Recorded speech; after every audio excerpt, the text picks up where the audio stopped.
Hey there, it's Gary Parrish. Welcome back to the CBS Sports Eye on College Basketball Podcast, where we sometimes discuss camel fighting, dodo birds, leaky black. Matt Norlander is here with me. If you're watching on YouTube, smash the like button like you're Brandon Davies. You have consent. And don't forget while you're here to also subscribe to the CBS Sports College Basketball YouTube channel. Let's get into it. Fun Tuesday night in the sport. Former Baylor assistant Jerome Tang improved to 3-0 against Baylor. Penn State upset Wisconsin. Purdue played the fourth best team in Indiana on the road and beat them by 21. We're going to get to all of that eventually, but I did want to start in Knoxville, where Dalton Knecht is on some kind of heater after scoring 28 points last Wednesday at Mississippi State and 36 more Saturday at Georgia. The fifth-year transfer from Northern Colorado finished with a career-high 39 points in Tuesday's 85-66 win over Florida. He was 13 of 23 from the field, made 4 of the 6 three-pointers he attempted. He is now averaging 34.3 points in his past 3 outings. Dead leg. What if I told you a dynamic score on the wing was all Rick Barnes needed to turn a physical, defensive-minded basketball team into a good enough offensive team to maybe make a run at a Final Four? Would you buy that? I would not yet. We'll save the March stuff with Tennessee once we get to March, but I'm not there yet. That Dalton Knecht can be the skeleton key to unlock Rick Barnes's inconsistency when it gets to March. But let's meet here to celebrate Dalton Knecht, because he is, as Nada's put on, if you're watching on YouTube, hello, do smash that like button, subscribe if you haven't already, and tell you know what, if you got a friend that loves college hoops and you think they might need this podcast in their life, let them know about the show if you could for us. Thank you so much. Yeah, call them right now. Call them right now. Well, you know what, if you're listening to the show, pause the podcast, shoot a text, phone call right now. Then we'll talk to you here. I think the better way to do it would be right now. FaceTime somebody, and when they answer, just take your phone and put it right on your computer and show them. Okay, and just force them to watch it. Don't ask them if they'd like to. Make them FaceTime somebody right now. The problem with that is if you force someone to do that, either they're actually technically not subscribing to the YouTube channel. So I would request that you send a link. Send on a link. Maybe get a little more proactive on that. I never said there wasn't a flaw in my strategy. I never said I didn't have flaws in my strategy. On your video screen right now, is Dalton Knecht a first-team All-American? I would say yes. As coincidence would have it, our dribble handoff, our weekly Wednesday feature. Normally on Wednesday, sometimes Parrish forgets and we run it on Thursday. Well, I just forgot. Our weekly Wednesday, by the way, you filled that in yet or no? I don't even know what the topic is. Exactly. I have no idea. What is the topic? So I'm about to inform Parrish on our workflow here. The topic this week is if you remove Zach Edey, who would be your pick right now to be most likely to win National Player of the Year? Dalton Knecht is not my submission. RJ Davis of UNC is my submission. But Dalton Knecht would be, in my opinion, on the first-team All-American list at this stage, particularly coming off the run that he's coming off, because he did have a little bit of a lull. But right now, as we speak this morning, Dalton Knecht averaging 18.5 points, shooting 41.7% from 3. He had a career-best 39 points on Tuesday night. It was just Florida. Gators haven't yet won on the road this season. Todd Golden can't really get it going just quite yet in year 2. That's another topic altogether. But Knecht now has become the first Tennessee Volunteer since Allen Houston in 1990 to have consecutive games of 35 or more points.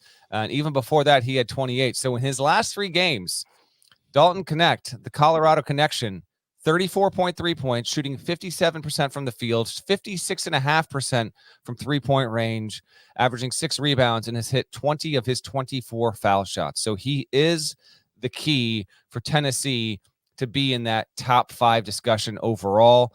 Tennessee has now won 9 of its past 10. It did have that 3-game losing streak to good competition. The only loss, respectable one, on the road against Mississippi State that just happened last weekend there. So credit to Knecht. And he, as I said this, I did an HQ hit late on Tuesday night. He is the most impactful transfer in the sport right now. I would take him to be more impactful than Hunter Dickinson personally at this stage of the season.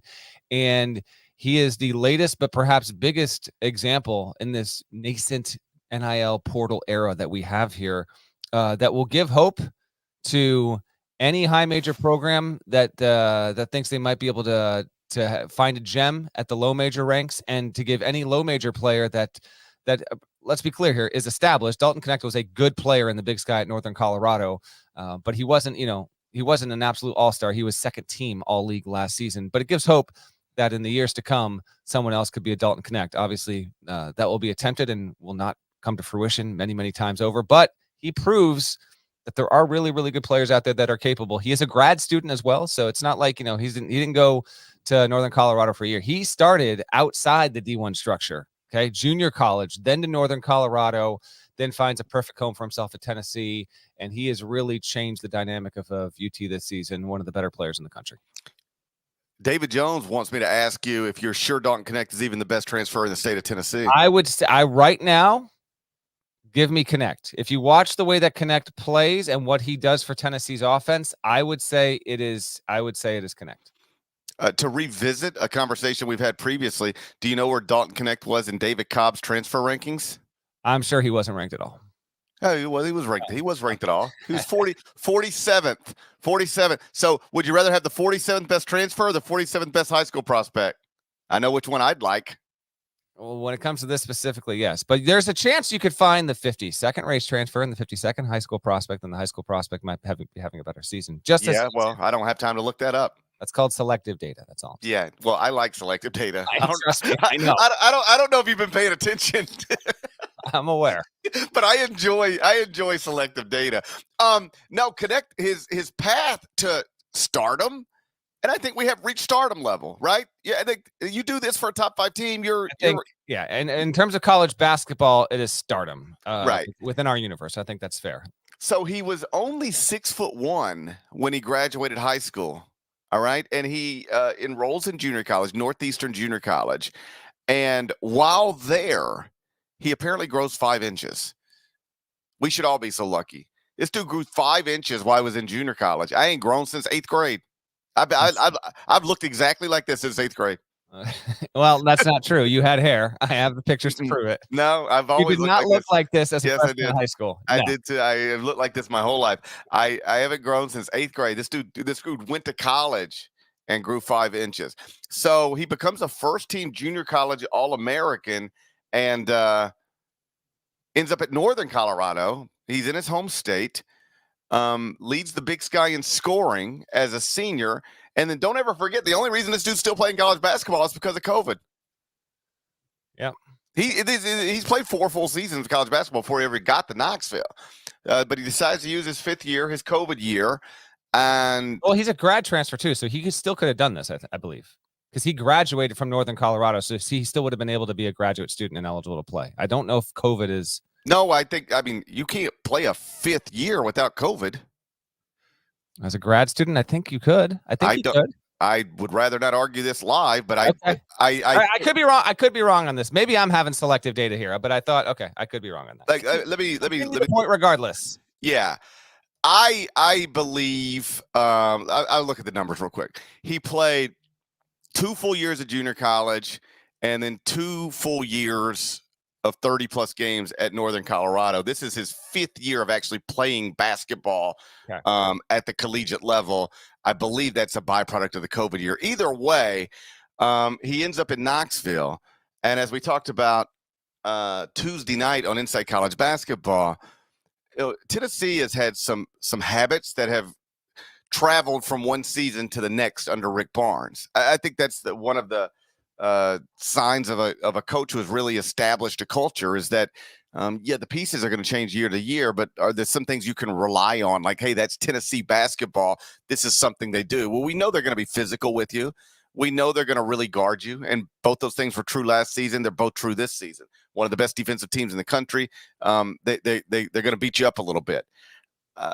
What the issue was last season, particularly after Zakai Ziegler went down, was that when they needed to go get a bucket, like, who do you dump the ball off to?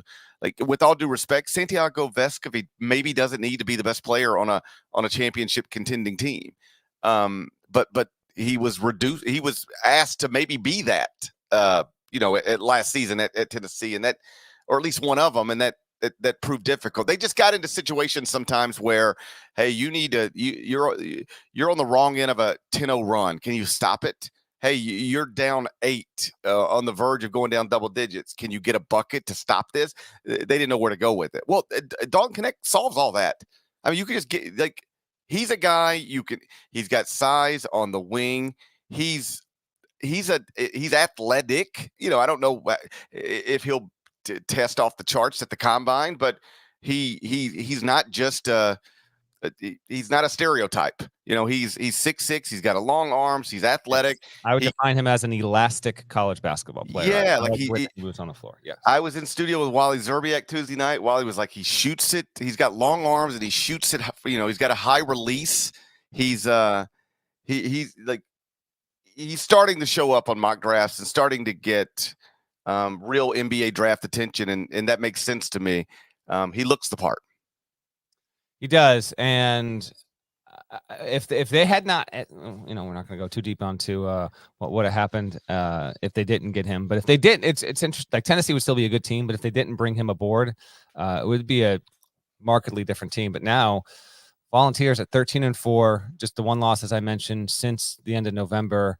And defensively, they're holding up. And granted, Georgia, we'll see. Georgia did get a win on Tuesday night, but they won at Georgia. They get the home win over Florida in the bumped up tip time because of the storms there in Tennessee on Tuesday. They have not played a surefire tournament team in more than a month, but whatever. They're going to have more opportunities here. And to this point, if you're a Tennessee fan, like you're pretty damn satisfied with where you're at. Universally projected top 10 team, no matter the ranking or metric that you're looking at. Defensively, really, really good again. And offensively, as Parrish mentioned, like coming along pretty well. Like, this group is the second, right now, it is pacing to be the second best offensive team that Barnes has had. The only one that was better was that tremendous team with Grant Williams, Admiral Schofield. They lost him. I was there in Louisville during the 19 tournament. It was the 18-19 group. They lost in the Sweet 16 to Purdue in overtime. That's the only team, shouts to Jordan Bone, that was better offensively than this one. And this one's not going to probably reach that. I can't see this one being better than that one. That was a pretty damn good team overall. It was a 2 seed. This group could well be a 2 seed as well if they can come out on top. But yeah, Knecht, he's a real fun story. And there was, at least I wondered, okay, he had a hot start. Is he maybe going to settle here into being like a really quality starter, but not necessarily, one of the 4 best players in the SEC? Well, he has responded with so much authority in the past 3 games after, having really like a near 3-week stretch where he was down, but against Florida, Georgia, and Mississippi State, 28 plus points in all of them, getting it done on the boards to a certain extent, at least what he's asked to, and continues to play a decent percentage of minutes here as well, or at least he has as of late. He was not playing as much previously from a minutes perspective. Don't quite know why that was. Some of these were bye games, so I get it. They're blowouts, but as long as they can lean on him and he continues to have that knack for hitting a big shot. I mean, when the ball flies off his hand from deep, whether he's open, coming off the curl, pulling up off the dribble, if he's covered, there's just a certain amount of confidence I think Tennessee fans now have that it's not going in every time, but he's shooting 41.7%, and a decent percentage of those are contested shots, and he's been a revelation for the Vols. I went to Tennessee's official athletic website on Tuesday night.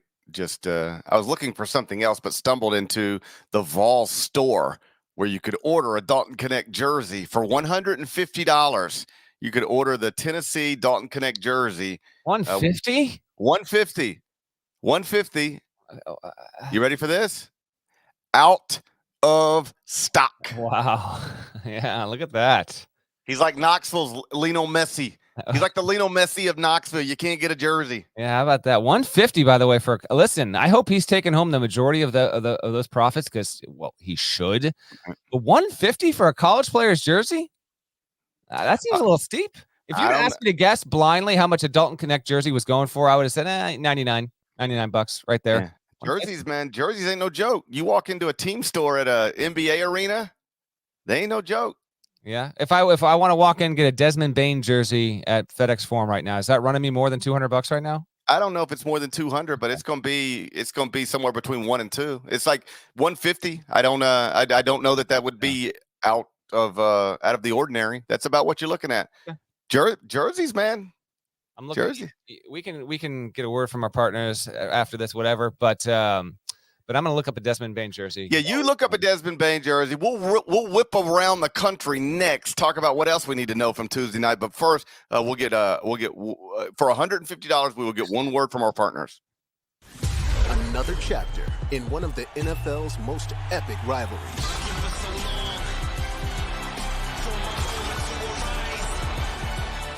Kansas City and the Bills have had some epic matchups, to say the least. Could be another one here.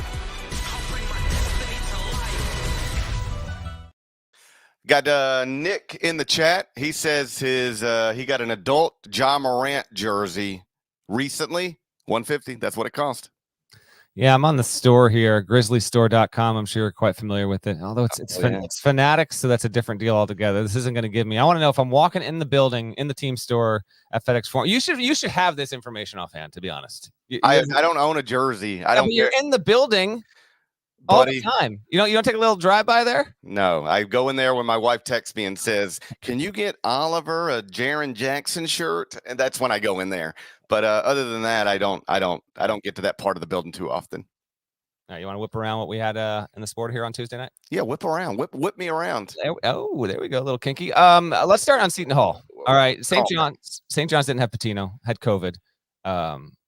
Hopefully he's on the mend. I don't know if I know of a coach that has caught COVID and missed games more often than Pitino. So seriously, like Rick, please, I hope you're doing okay here. Seton Hall went on a 28-0 run in this game, Parrish.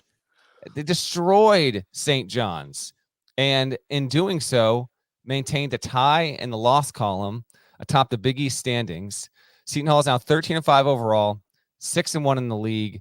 UConn is 5-1. We'll get to their game they're playing on Wednesday night. We'll get to that later in the show here. St. John's, which was once 4-1, has now dropped 2 in a row at Creighton, at Seton Hall. Now it's got to get right this weekend. Try to at home against Marquette. But let's talk Pirates, man.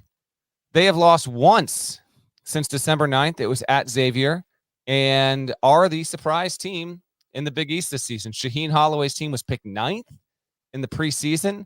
Alamir Dawes and Kaderi Richmond, a couple of grizzled vets who are coming through huge. I mean, I've watched some or all of Seton Hall's for their past 5 games. The Butler game over the weekend, St. John's last night, and then I watched their Providence game and the loss against Xavier. Those two are ready for any and all oncoming traffic. They've been tremendous this season, and credit to Shaheen Holloway for thriving again in an underdog role. But as I said on HQ on Tuesday night, this is the Big East. This team is no longer going to take a single opposing coaching staff or team by surprise. Just not going to happen. You get to 6-1. You have 3 road wins in the conference, by the way, to this point. They are headed to the NCAA tournament. Not a guarantee to get there because in the non-conference, they didn't do a ton. But man, oh man, Parrish, Seton Hall is making it up for it big time in the Big East. And we thought it could be Providence as a surprise team. We thought it could be Butler as the surprise team. It is definitively those Pirates out of South Orange. 6-1 alone atop the Big East standings. 4-3 in quadrant 1, 1-1 in quadrant 2, 5-4 in the first 2 quadrants. They do have a quadrant 3 loss at home to Rutgers. That resume, just the way I framed it, is like borderline top 25 and 1. It doesn't have to be in there.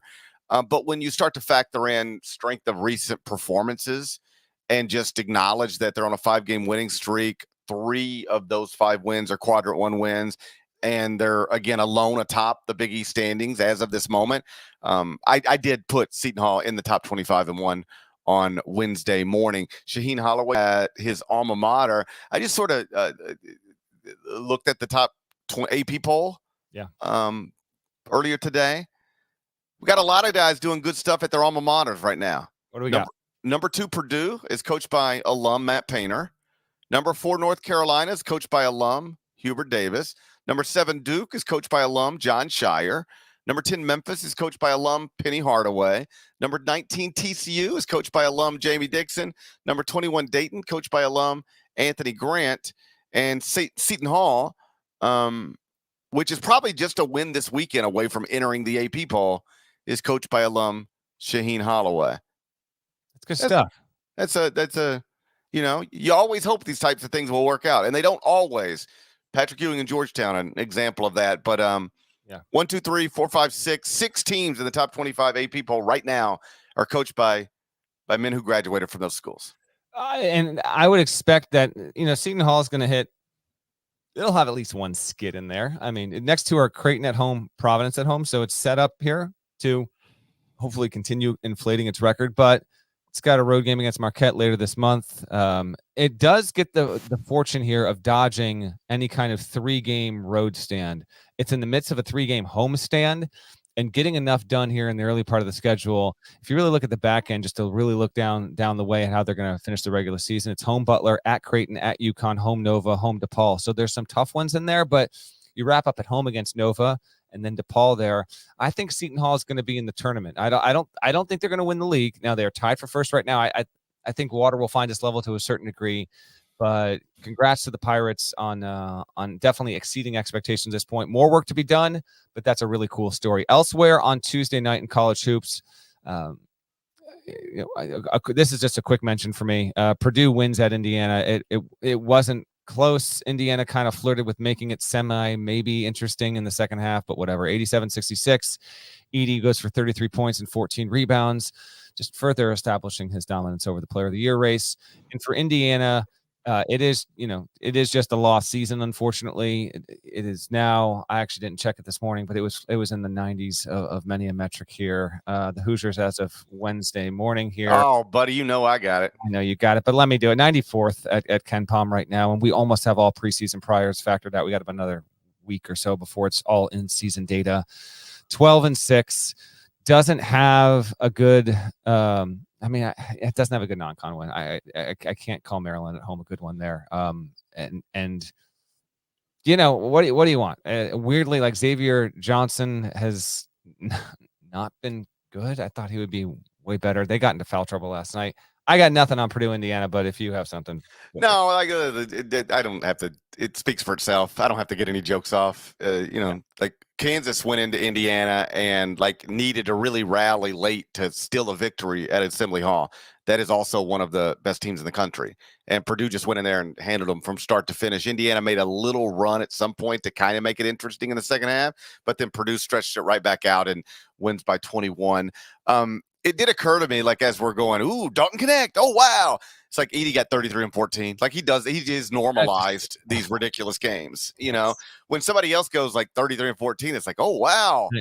And with Edey, it's just 33 and 14. You are absolutely right about this. And maybe we shouldn't be so numb to it, but that 33 and 14 for anyone not named Edey, it is should we leave the podcast with this? With Edey, it's literally just another game. Right. Guys, it's not close. He's running away with Player of the Year. Knock on wood, if he stays healthy, Purdue's going to be in the top 5. There's just not going to be competition for this. He's going to be the first person since Sampson to win the Naismith in back-to-back years. And just for the record, I do not mind that UConn is number 1 in the AP poll. I understand it. They were the highest-ranked team last week that did not lose last week. I get it.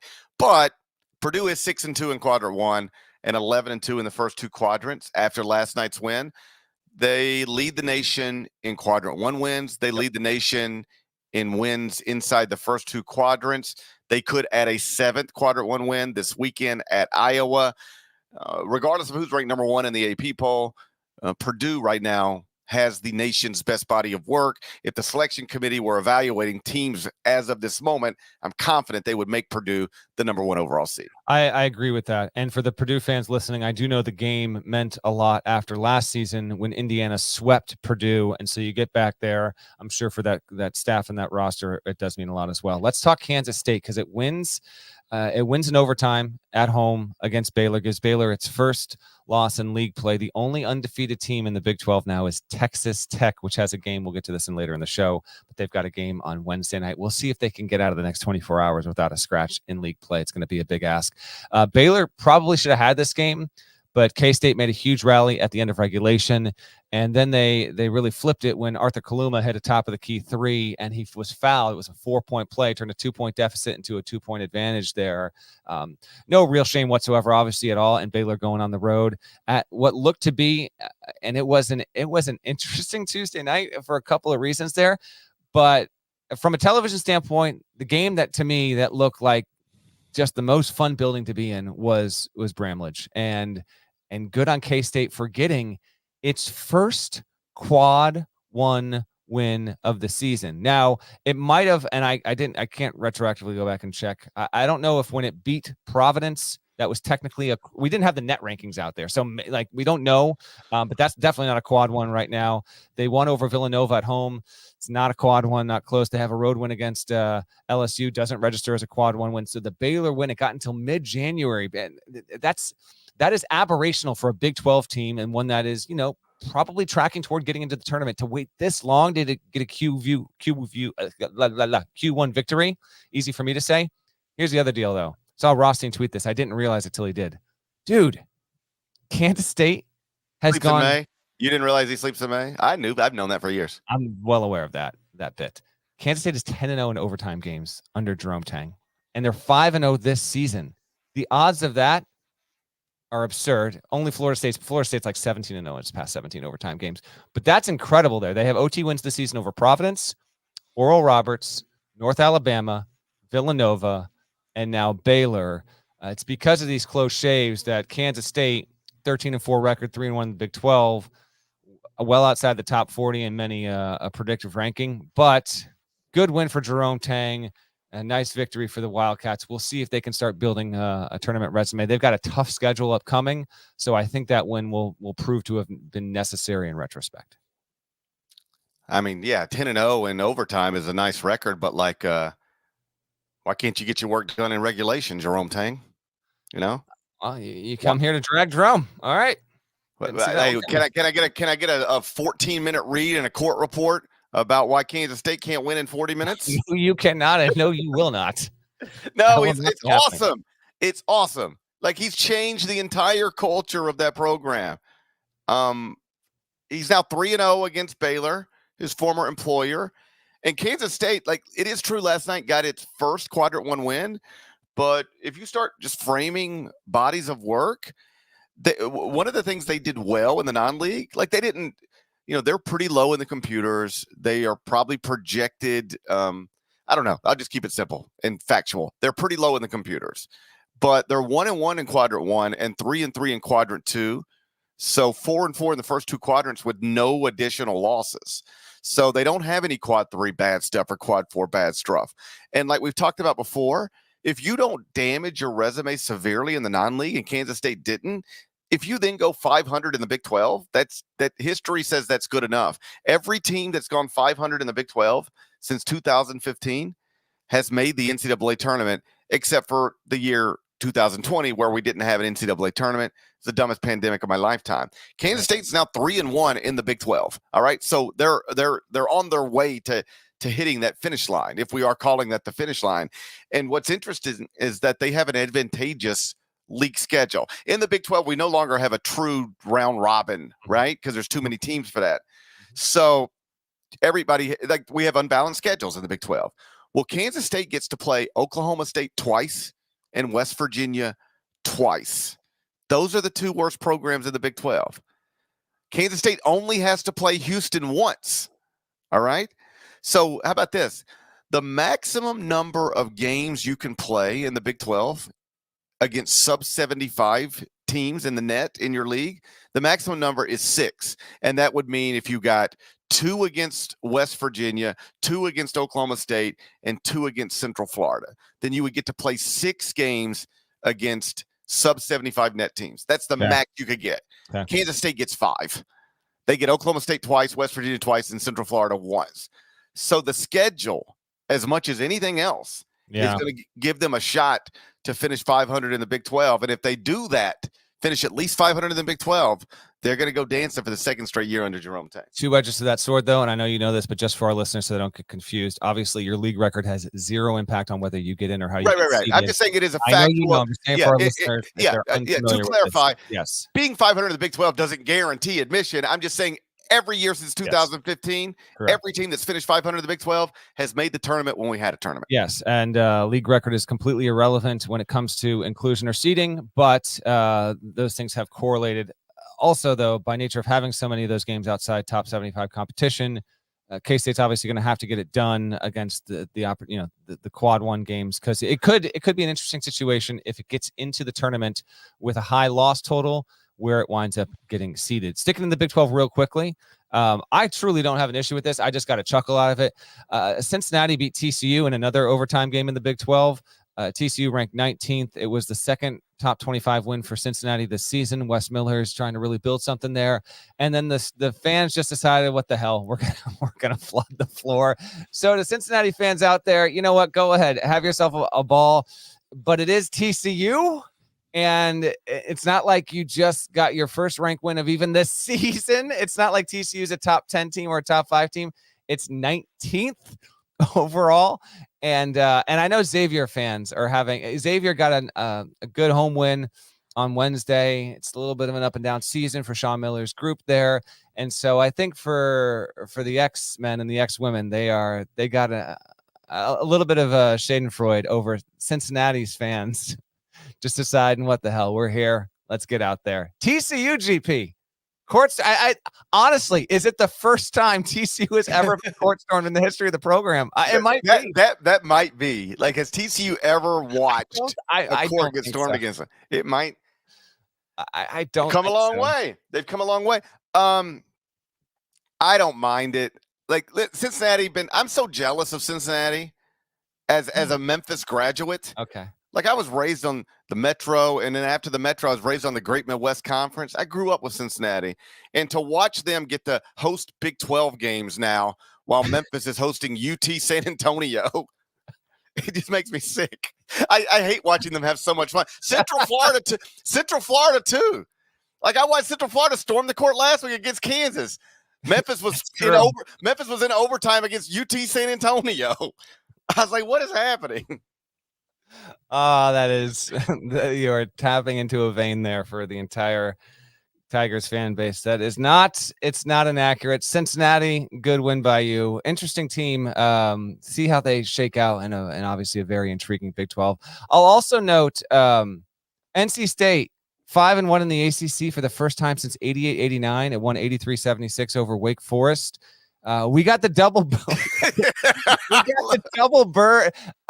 Just a weird night in college. We got the double. Okay, so how about this? So I got the YouTube TV quad box going on the TV, and then I got I guess at that point I don't remember if Peacock still had Purdue Indiana going around, but I had multiple viewing situations. So I'm watching the end of NC State Wake, and DJ Horn goes to the line and he flips a double bird. And at the time, like, I see it and I'm like, did I see what I just saw? I was like, because I almost tweeted. I was like, did I just see an NC State player just double bird? But I didn't tweet it. I was like, there's no way I saw that. I'm not going to put that out there. And people are going to be like, what the hell are you talking about? No, lo and behold, DJ Horn went to the line and shot up a double bird. And whether it was at the officials or the fans, he was at home. So I don't think there was a Wake Forest contingent behind the basket.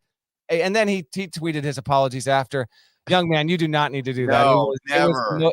I don't know whether since he stormed the floor after beating Texas Christian University or DJ Horn going double bird was the funniest moment of the night, but is 1A, 1B as far as I'm concerned. No, well, the funniest is the double bird. And I don't need a double bird where you're like caught up in the moment and it's just like, I like how casual and cool it was. It was like it was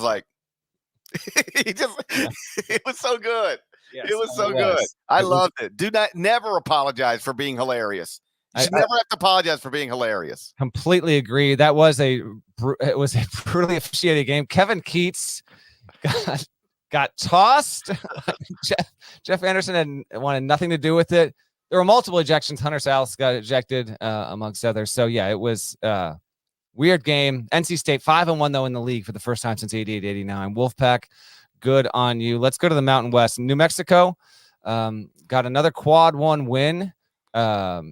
and a good one at home against Utah State. So helping the Mountain West case there, but Boise State got dropped at home by UNLV.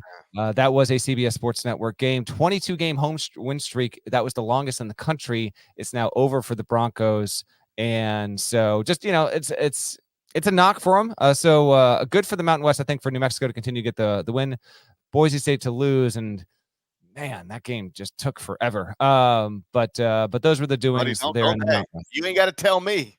I know you were in studio. I was thinking about you because there were a couple instances last night where I at one point I got up to go brush my teeth because I was there were 3 or 4 games over the course of an hour 20 where the reviews were elongating each of these games by an extra 10 to 15 minutes. I was this is a pox on the sport. What are we doing here, man? So I was thinking about that Vegas Boise State game. Come on already. Last thing I got for you, Samford won. Again, 16 straight wins for Bucky Ball. Bucky McMillan's team won 75-71 at Western Carolina. That could well be your SoCon championship title game preview. Those have been the 2 best teams in the SoCon this season. Good on Samford to win its 16th in a row. And let me check this. I believe it was, it might have been Sicko's committee that tweeted this out. Someone tweeted it out and hit my timeline. Samford has never rated ahead of, here we are, Wednesday morning. Samford has apparently never rated ahead of Stanford in the history of KenPom. And here we are, Wednesday morning. Stanford is 80. Samford is 81. Stanford at 9-7.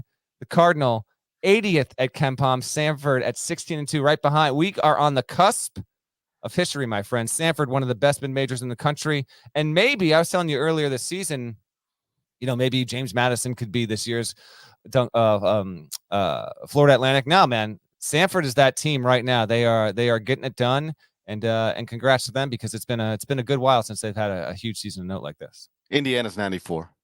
I know. Samford has officially passed Indiana in the rankings, although I don't think this was the first time. But yes. And that's your Tuesday night in college hoops. Norlander led his court report with a conversation he had with Tom Izzo. We'll get into that next. But first, one more word from our partners. I'm on News Everything. It's a Super Cup semifinal showdown on CBS Sports Network and streaming live on Paramount Plus. All right, Deadleg, you spent, I gather, 40 minutes on the phone with Tom Izzo. You led the court report on that. I read it. Breezed right through it, no problem. There we go. What'd you learn from your conversation with Tom Izzo? I gave him a call on Monday, just kind of checked in, got to talk. We got to talking about a lot, as is often the case, and this is a good problem to have. Izzo, the conversation was over, and most of it was on the record. He has to go off the record just a couple of times there. But at the end of it, I'm like, I've got too much stuff. Tom, you gave me too much. So should Michigan State veer back into top 25 territory, I can use some of that stuff down the road, but that was not subject to the court report. The court report was about this. His good friend Nick Saban just retired in semi-shocking fashion, obviously, and they got into the business together basically at the same time when they were, young pups at Michigan State in the 80s. This is before they became head coaches at Michigan State in the same season, in the same year, I should say, in 1995. So we talked a little bit about Saban. There's some stuff in there. And then in the midst of talking about what Michigan State's been this season and some of the struggles, I did ask if he, had been considering retiring. Would he put it as a possibility that he would retire in 2024? And he said no, absolutely not. And to hear him, and we'll link this in the episode description so you can read it, but he does not intend on retiring anytime soon. He did say that when he does retire, he very much sees him going out like Jay Wright and Nick Saban, and by that being, all right, maybe the day of or the day before. He didn't say this explicitly. This is me reading into it. Like maybe it leaks out 24 hours before we actually get the word. But he is not going to have a farewell tour. He doesn't want something to even be known, a month plus. So Tom, you are on the hook. If you retire in April, I'm coming for your ass because you told me on the record it won't be happening. But he does have that capacity if he wants it. But he's got Jace Richardson, highly ranked prospect coming in next year, son of Jason Richardson, of course. And it was interesting to hear Izzo, who is always willing and I do so very much appreciate this, he's willing to be on the record about so many issues that piss him off. And so once again, he went into the problems that he has when it comes to college athletics. He's not anti-name, image, and likeness. He's not players transferring. He's benefited from transfers. He gets all that. It just doesn't sit well with him, this idea that across the sport, there are too many players who are transferring where he doesn't believe that should be the case. On a player-by-player basis, that's a different thing than when you scan and you used to see, 2,000 players hopping into the portal. I didn't get too far down that rabbit hole with him, but I understand that. He told me that he wants to fight the system. And his quote was, "The system might get me." I'll try and say it the way I'll try and relay the quote with tone the way he said it to me. He goes, "And the system might get me. The system may get me, but the system may not get me." How about that? That's what he said. I was like, well, you're fighting the system right now. Rage against the machine. Tom Izzo. Well, maybe Tom Izzo. Maybe this is no longer the shotgun. Maybe this is now for Tom Izzo. I was thinking Tom Izzo's more like Public Enemy. All the more, exactly. So he's on the record. He's not retiring in 2024 because this had been, I would say there was just some open speculation around the sport. Like, man, Tom, it's, every other week he's given a quote here, quote there. Team's a little bit up and down. Like, could he just up and retire? So he had not really answered this directly on the record, to my knowledge, in recent months, if not years. He's sticking around. I think he'll be here at least a few more years. What was your takeaway from the story? You would agree. I think Tom would agree. He is what people label a quote old school coach, right? Yeah, sure. Okay. So I completely understand how an old school coach would be frustrated by the dramatic changes in the sport, in the way that he is required to do his job. His job has changed dramatically, just like everybody else's has. And I can understand, as you are, at what we normally call retirement age in America, and after you've had so much success, to watch the sport just be flipped upside down by all of these things, I get how that would be frustrating.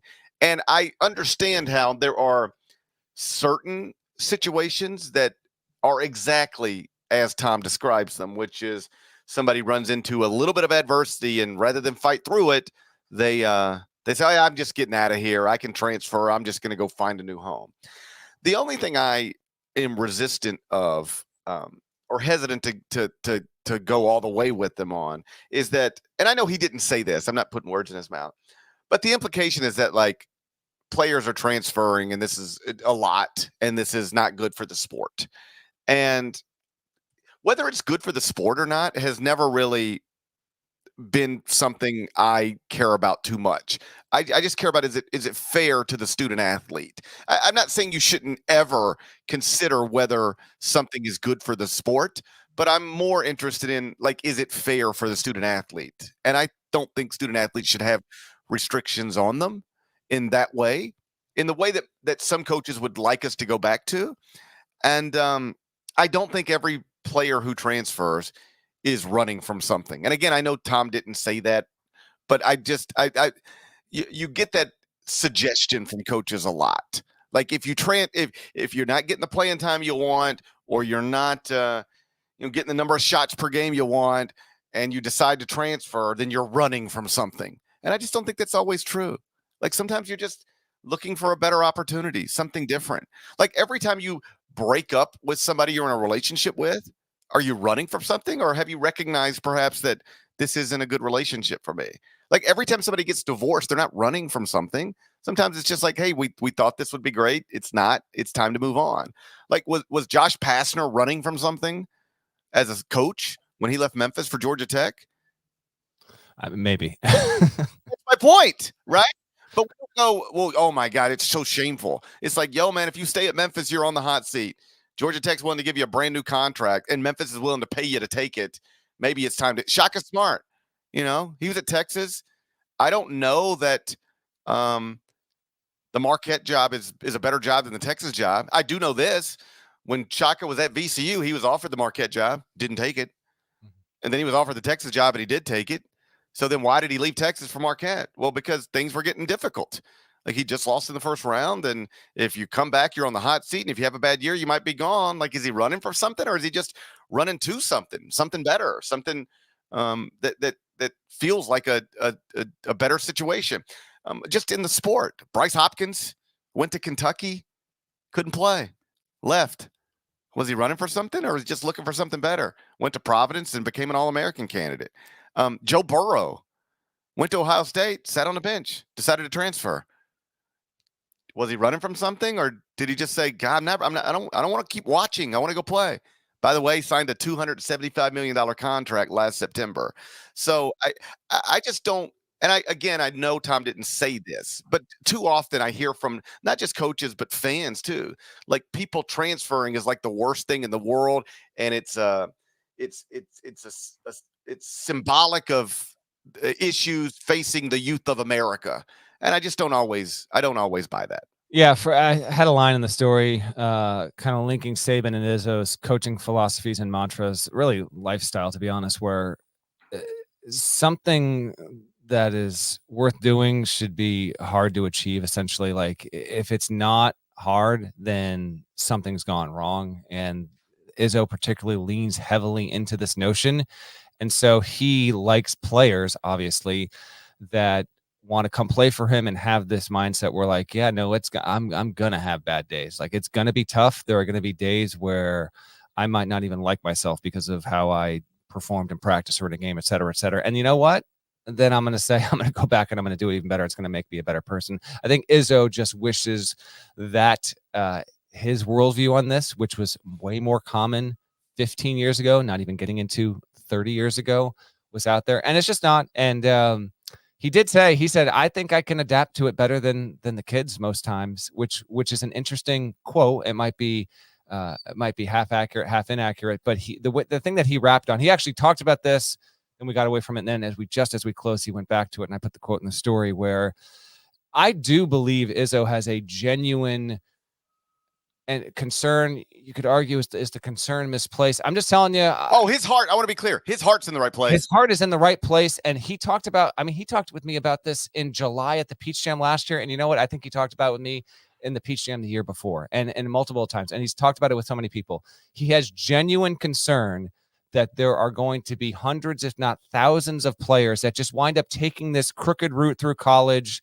Do they graduate? Do they not graduate? They get to 22, 23, 25 years old, and they're kind of left standing there, and they're like, damn, did I make the right decision? Some will, some will not. That is life. You learn from your mistakes, etc. But it seems to weigh on him in a genuine way that I understand if you're a cynic when it comes to this stuff and it's like, oh, millionaire coaches. I'm just telling you, with Izzo, his heart is in the right place. And it is those issues that continue to gnaw at him. And it's almost like he refuses to give up on the profession and to give up on coaching because he wants to power through and hope that whenever he does retire, whether it's a year from now, 2, 3, 5 years from now, where his university is and where college athletics is in a better place. Like, he is a man almost pushing against a tidal wave at this point, and I find him to be, because of that, one of the more fascinating characters we have in all of sports. Yeah, his heart is in the right place. Like, he does care genuinely and deeply about the sport of college basketball, and he has big ideas about how it should look and how it should work.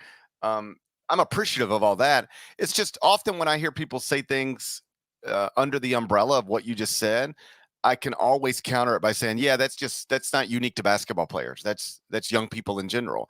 Like, if your concern is that, man, basketball players are going to get into college, and then when things get hard, they might give up or go somewhere else.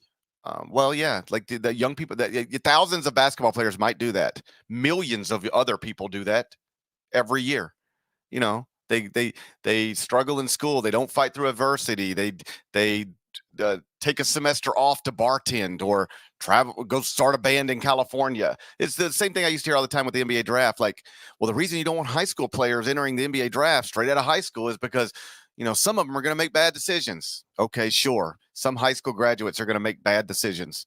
That's America. That's the world. Like, I'm more interested in allowing them the right to make whatever decision they want to make than I am in restricting those decisions. I'll let other people's parents worry about those people, and I'll let those people make their decisions the same way when I was young, I was able to make mine. It's just all of this stuff. I get it. I get where it comes from. I just, I don't think it's as big of an issue as some other people seem to think. Parrish has got to get out of here in just a minute. So quick heads up TV guide for you, what to watch for Wednesday night here. Best game of the night. Creighton, 18th ranked at UConn. That'll be a pretty big time one right there. Mississippi State plays at number 8 Kentucky. You've got Texas Tech, 25th in the rankings, at number 5 Houston. Very fascinated with that game. See what Houston can do to rebound after a couple of road losses. Meanwhile, Texas Tech, as mentioned earlier, yet to lose on the road. If Grant McCaslin's team were to beat Houston, that may well have to lead our Friday show. USC plays at number 12 Arizona. Feels like a get-right game for the Wildcats. We'll see what the Pac-12 has to offer up. And then Nevada at San Diego State is yet another must-see Mountain West matchup. So those are some of your best ones on Wednesday night. And then on Thursday night, we've got 14th ranked Illinois at Michigan. Was nice to see the Fab Five reconvening on Monday for the first time ever at a Michigan home game since they all played together at Michigan. That was pretty awesome to see. We'll see if Michigan, obviously not having a good season, can capitalize on some good mojo there. Minnesota plays at Michigan State, and then Oregon plays at Colorado on Thursday. That's actually a halfway decent Pac-12 matchup there. Oregon yet to lose in Pac-12 league play.